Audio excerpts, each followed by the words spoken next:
Hi guys, how's it going? Jake here. So, in this month of Guitar Boost, which is June 2012's issue, we're taking the introduction into slide guitar.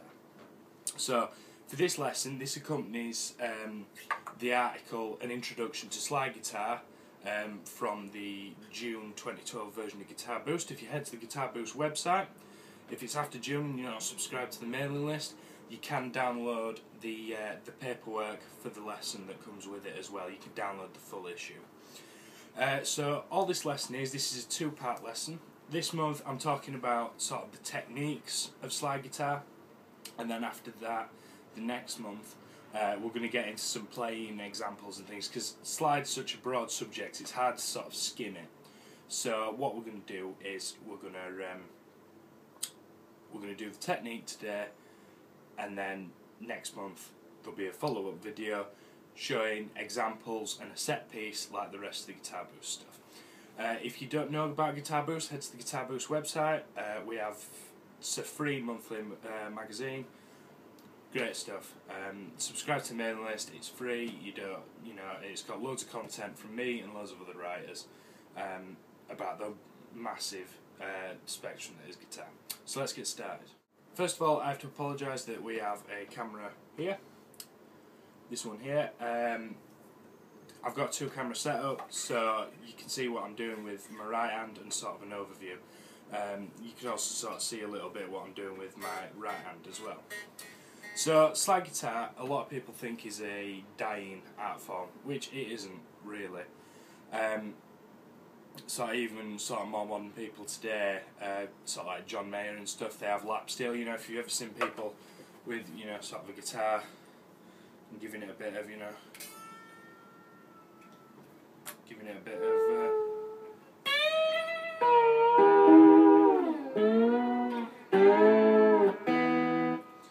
So that's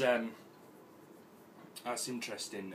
There's loads of other things. Country guitar as well features loads of sort of lap steel slide guitar. Obviously blues, sort of Duane Allman, Derek Trucks, Ry Cooder, all those guys. Massive slide stuff. Sort of spanning over such a long period of time.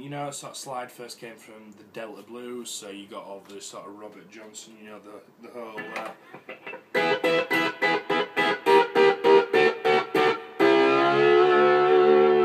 all that sort of stuff, sort of Crossroad Blues, Come In My Kitchen, all that. So first thing to think about with slide guitar is you're not pressing down really hard on the frets, you're skimming with the slide, so it creates sort of a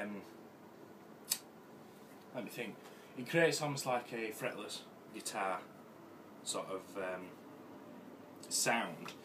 And you can find a lot of people, Derek Trucks is really good at this actually, and you get that sort of really vocal sort of sound, because you're wandering in and out of tune all the time. So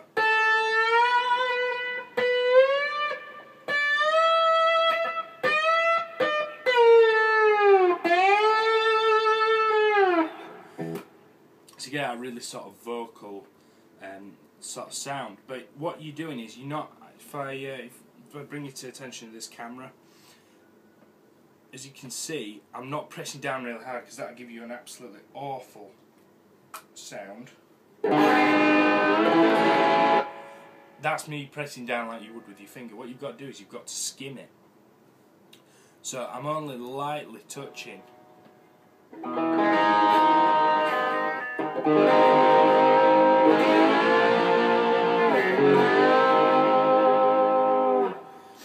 I'm only touching it really lightly, just enough for the slide to touch the strings, because that creates the backwards effect of the frets, if you're following me. Another thing to remember is, when you're doing that, because you're playing effectively like a fretless instrument, you've got to know exactly where the pitches are. Now this is really good for your ears, because you've got to really take note of what you're playing and listening to. So as a rough guide, I say try and keep on the fret. So if you play on top of the fret, so for example, if I wanted the 5th fret, which is here,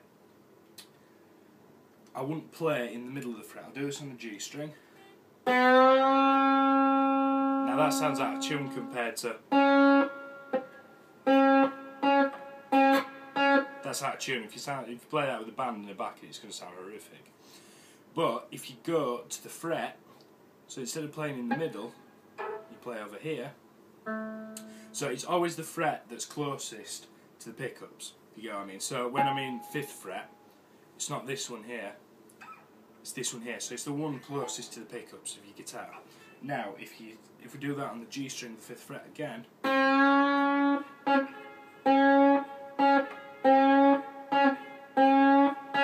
that's perfectly in tune. So try and land on the frets, and sometimes you are going to wander a little bit out of tune. That's what gives slide the characteristic tone, is because it's kind of wandering in and out of tune, sort of microtonally. So that's what gives it that really vocal sort of sound, because it's kind of, you're always kind of correcting it ever so slightly, and that's what gives it the characteristic. Right, so I'll just take a second now to talk about actual slides. I've only got 2 here today. So I've got a steel slide and a glass slide. Now, they're both the same size, so I think Dunlop make both of these. But you can get steel, you can get brass, you can get copper. I used a copper one a while back. You can get porcelain, and some made out of bone, sort of. It's not proper bone, but it's the same sort of material. Sort of Joe Perry slide that I think Dunlop do them. But different material gives you different sounds. I mean, if I start with the steel slide, it gives you a really metallic sort of sound. I'll just pop that down there. It gives you a really sort of metallic sound. So I am using drive on this, but it's apparent whether you're on a clean signal or a dirty signal. So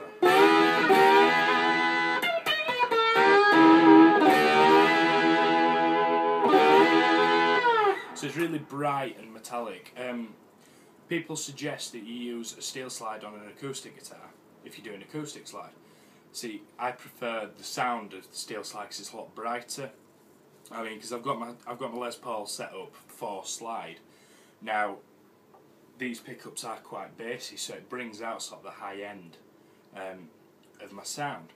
Now, if I swap that to the glass slide, so people like Derek Trucks, Joe Bonamassa, they tend to use steel slides.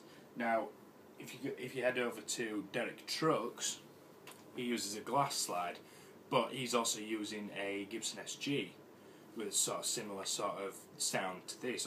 Granted, a Derek Trucks SG is a lot more expensive than my old Les Paul, but you still get the same vibe. Now, if I play the same lick that I played before,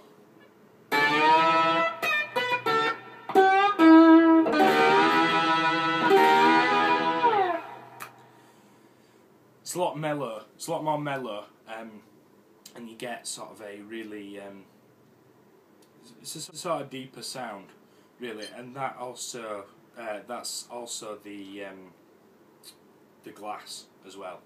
You know, it's the thickness of the glass affects it. I mean, I've got a really thick glass slide, and that's really deep, rich sounding, whereas something compared to the steel or copper as well sounds a lot brighter, so the density of the slide as well affects the tone.